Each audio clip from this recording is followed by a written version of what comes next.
Alright, so this is going to be how to change oil on a 2004 Cadillac Escalade. Essentially this will be the same for all the Escalade and trucks that have the LS engines.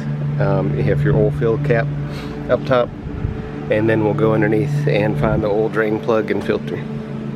Alright, so we're laying underneath the driver's seat, basically looking toward the front of the vehicle.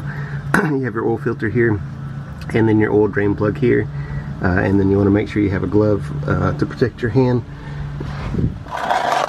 Get the oil drain pan, have it underneath the drain plug, that when you loosen it, it'll catch all the oil for you. So the oil drain plug is 15 millimeters.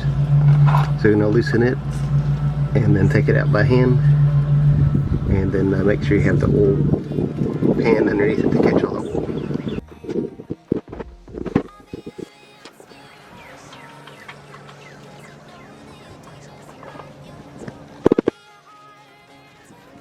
Okay, and then we'll let that drain out.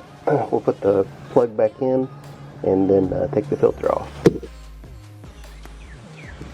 Alright, so a couple options to help you remove oil filters. Basically you could use an oil filter wrench like this, or they have oil filter sockets now. You just have to find the appropriate size that matches your filter. Alright, once you get your oil filter back on, you're going to come up top. You have your oil filler neck, and then put your 5 quarts in, let it drain to the pan for a little bit, and then your dipstick here, check it. Then you want to start the vehicle, make sure you don't have any oil warning lights. So we'll go ahead and do that. Alright, so we'll go ahead and start it.